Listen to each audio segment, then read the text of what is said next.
That's your host here on Locked On Dolphins. Today is Wednesday, July 27th. Miami Dolphins football is back. We get a couple headlines to get into as the Dolphins veterans returned to training camp yesterday. Let's go ahead and dive in today here on Locked On Dolphins. You are Locked On Dolphins, your daily Miami Dolphins podcast, part of the Locked On Podcast Network, your team every day.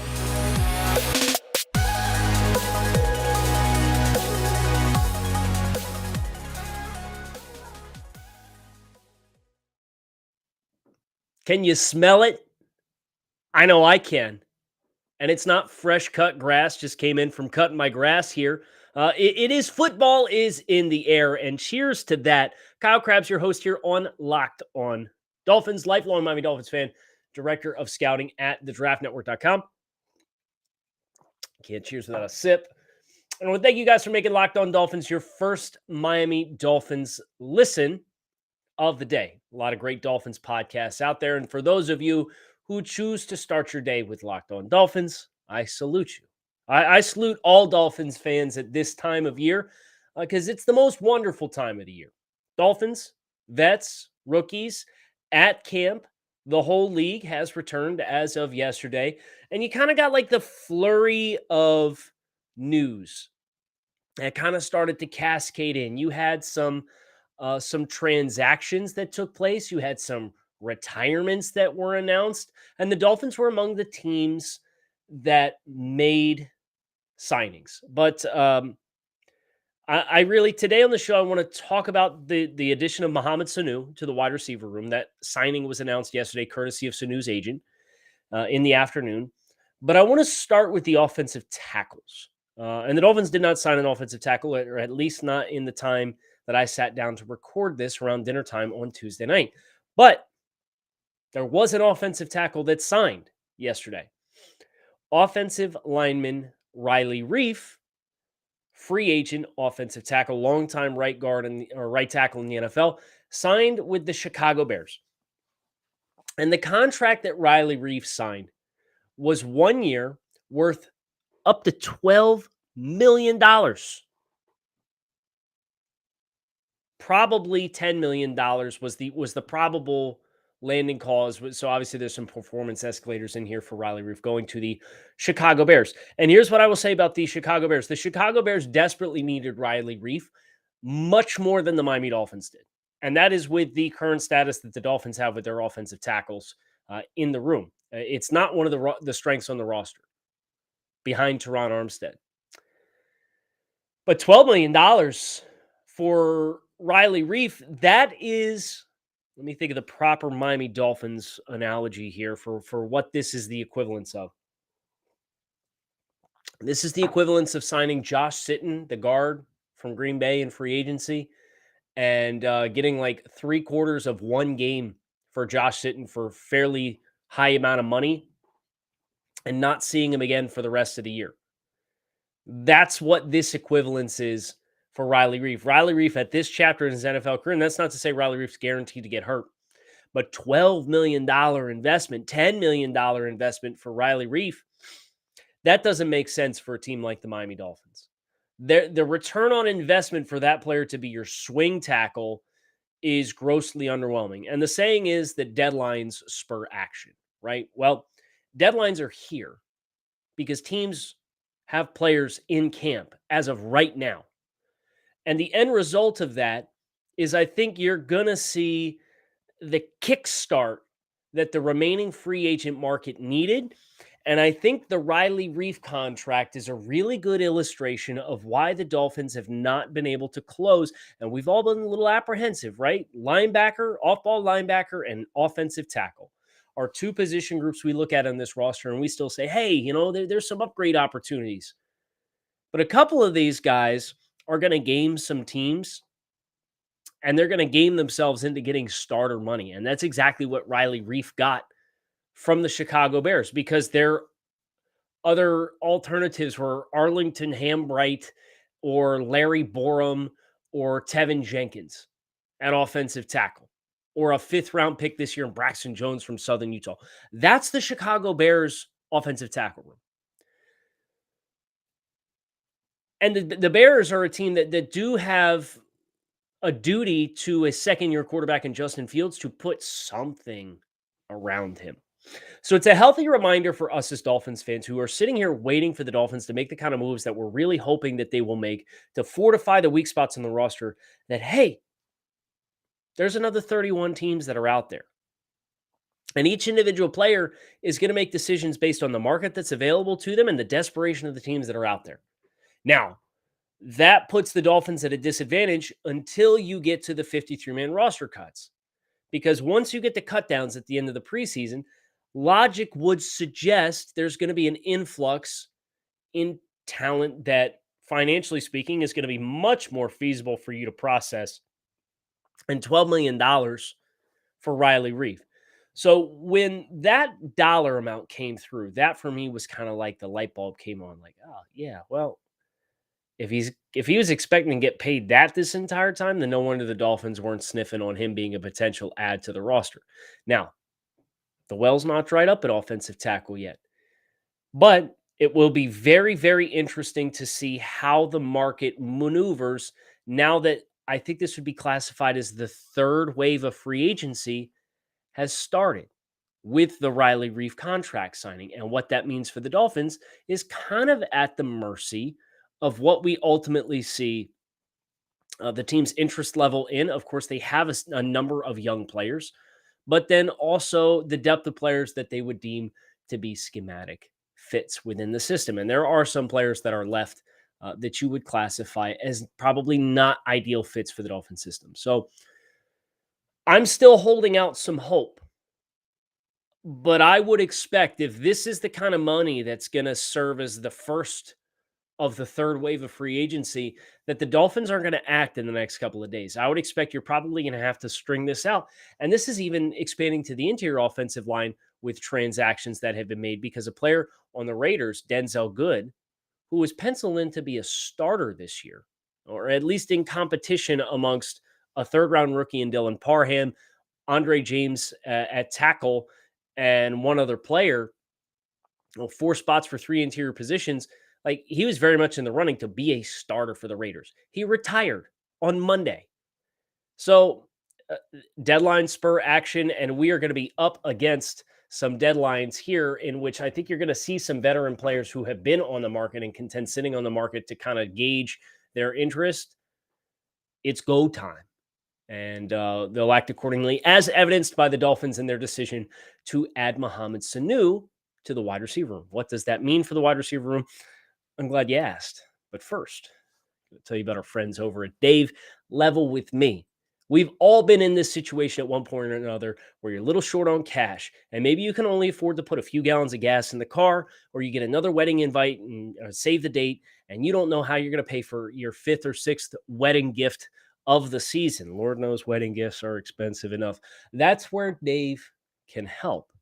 If you're living paycheck to paycheck or struggling to make ends meet, it can be really stressful when unexpected expenses pop up. Now, Dave can help get you out of a pinch when you really need it. Hindsight is 2020, and you can't change the past, but what if you could get a little help from your future self? Dave is the banking app that can help you get up to $500 instantly with extra cash. That's more money to fill your tank, buy a wedding gift, or catch up on bills. You can finally tackle those expenses that have been stressing you out without any hangups. There's no interest or credit check needed. Millions of people have already downloaded the Dave app to get the financial relief that they need with extra cash. So if you're in a pinch and you need some extra help, download Dave and think of it as a helping hand from future you. Download the Dave app from the App Store right now. That's DAVE. Sign up for extra cash and get up to $500 instantly. For terms and conditions, go to dave.com/legal. Instant transfer fees apply. Banking provided by Evolve. Member FDIC. Future you will thank you.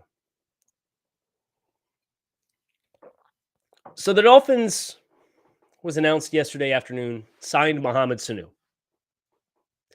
And Mohamed Sanu is a longtime NFL wide receiver who has been a productive player with the Cincinnati Bengals and the Atlanta Falcons, and the Patriots traded it too for him. And then he went to San Francisco, and he played in Detroit for like a hot minute. So this is an interesting addition because obviously there's some familiarity with Coach Mike McDaniel, because Sanu was with the San Francisco 49ers most recently. And Sanu has historically been a big-bodied possession receiver, plays a pretty physical brand of football. And you think about the subsections of the Dolphins wide receiver room that currently exist. And there's a very clear separation between what I would classify as the yak guys and the blocking guys and the physical guys. Your yak guys are Tyreek Hill, Jalen Waddle, Cedric Wilson. Those guys really excel with the ball in their hands. They are dynamic. They're speedy players. But beyond that, you have Limbo Jr., who's a little bit of a flex, an in-between type, more gadgety player. But then you have Trent Sherfield, Preston Williams, and now Mohamed Sanu as the upper echelon of the blocking / physical guys who it's a wide open competition.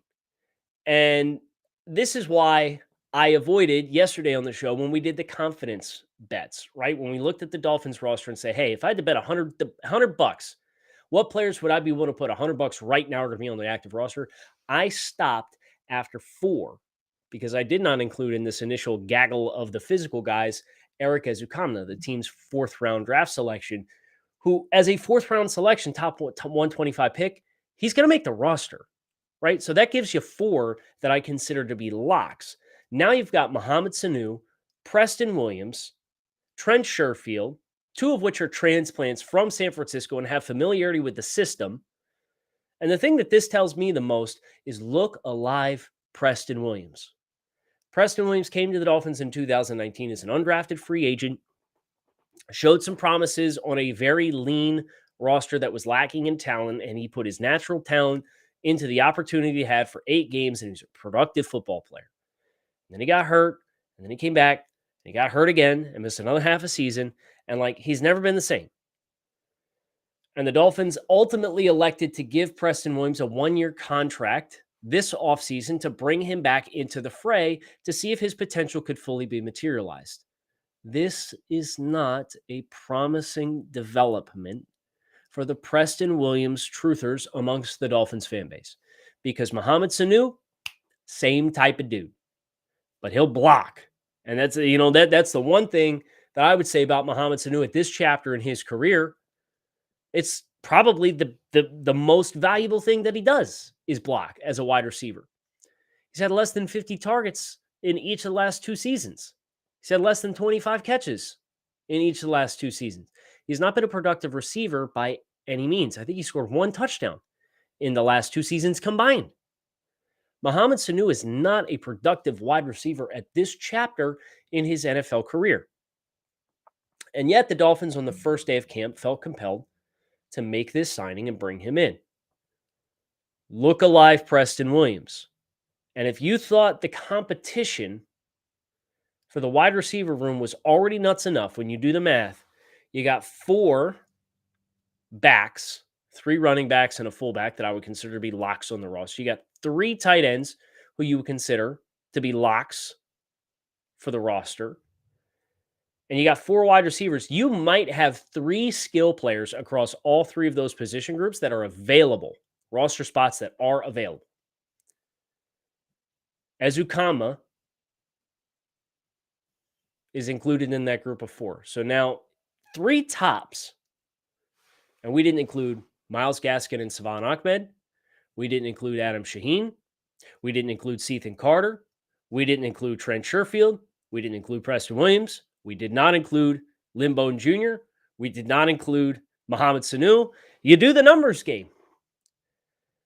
The Dolphins are going to be one of the teams this year, particularly in the skill group, that are going to get plucked over with the waiver wire when it's all said and done. And that's a great place to be because it's a great indicator when teams are consistently claiming your cuts as waiver wire additions.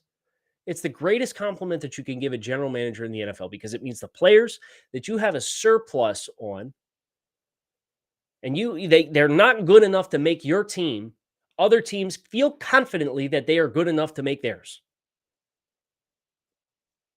So tip of the cap for Chris Grier on the effort that's been made this offseason, and not just with the skill groups. There's a lot of depth on this roster in a lot of spots, not everywhere, But I don't think it's a realistic expectation to expect you're going to have an unlimited amount of depth that you can tap into at every position group across the roster. It's just mathematically, it's almost impossible. And you can look at every roster in the NFL. We've done this at the Draft Network. We've done the roster evaluation on all 32 NFL franchises. Starters, primary backups, and the rotational guys, I think is probably the fair way to state it. We're going 2 or 3 deep at every position in the NFL. And there's at least one position room for all 32 rosters that you look at and say, you've got an adequate starter, a guy who's ideally a depth player, and the rest of it is interchangeable and replacement level players. It's just what position groups are you going to choose, or what position groups are you shackled with being those position groups that you don't love your depth and you have a lot of replacement level players. For the Dolphins, it's just happens to be offensive tackle as one of those spots. And as we just got done talking about, the market is going to heat up a little bit. The Dolphins' ability to find a financially responsible investment, if they want to add to that room, is going to be the big mystery, and that's up to them. But the Sanu signing for me is an exciting one for the sense that, again, we're turning over acorns left and right? We are really interested in finding the right blend of talent. And we're not, even though we already acknowledge it's a deep group, we're not content. That's a strong place to be when you're building a roster. BetOnline.net is the fastest and easiest way to check in on all of your betting needs. Find all your favorite sports and events at the #1 online source for odds, lines, and games, which is, of course, BetOnline.net. Find reviews and news for every league, including Major League Baseball, NBA, NFL, NHL, combat sports, esports, and even golf. BetOnline continues to be the top online resource for all your sports wagering information. Head to BetOnline today or use your mobile device to learn more about the trends and action. BetOnline, where the game starts. My final thought today comes back to the players returning to camp yesterday. And you got to look at a lot of the players. And you get a look at Mike Gesicki coming in. And you get a look at Xavier Howard coming in. And you get a look at Duke Riley rocking a Dan Marino shirt coming in. You get a look at Javon Holland coming in. Jerome Baker coming in. Teron Armstead coming in. Man, it feels there's so much about this Dolphins offseason that's been so exciting to process. Tyreek Hill coming in. And yet it hasn't seemed real. And I'm sure it'll seem much more real a week from yesterday when I'm at practice and I'm partaking in practice along with a lot of you Dolphins faithful who are going to be attending training camp. But to see the players, and obviously OTAs has been a thing. You've seen it. But to see it to the extent of it's training camp, it's go time. The Dolphins are going to play a football game in like 2 weeks, an exhibition game in 2 weeks. The Dolphins are going to be holding joint practice with the Tampa Bay Buccaneers, one of the best teams in the NFC. They're going to be hosting joint practices in less than a month with the favorites, in my mind, to win the NFC East this year, the Philadelphia Eagles. It's real, and it really got my juices pumping, and I hope it gets your juices pumping as well to sit down. And I understand every Dolphins fan has their own temperature for what this season is going to be. And I've said this before in the podcast, but I will say it again. And I'll take my time with it. So forgive me here if I take a sip.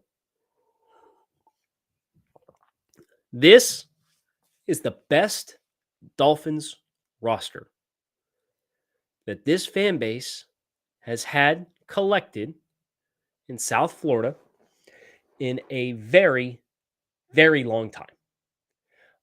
You could maybe make an argument for the early 2010s roster that had Reggie and Jake Long and Brandon Marshall and Carlos Dansby. Like that group, you can make a reasonable argument that group of talent that of course was kind of stuck at 8-8. in some ways could contend with this roster. This roster has more elite players on it than that roster did. And I don't think it's close. And I think there's 2 or 3 more players on the Dolphins who are about yay far away, about a half an inch for those of you listening to the podcast, from taking that leap to also becoming elite football players, which means this is going to be the best Dolphins roster that Miami has had in probably 20 plus years. Let that sink in. 20 years. And seeing those players and the videos and the images of them all going into Baptist Health Training Facility yesterday made that very real for me. And it has me so excited to share this season with you guys. Because it might not be a fairy tale, but it's going to be a hell of a lot of fun. And I hope you'll take that ride with me. Kyle Krabs here on Locked On Dolphins. I hope you keep it locked in right here on Locked On Dolphins. Your team every day. We don't just say it, we live it. Fins up.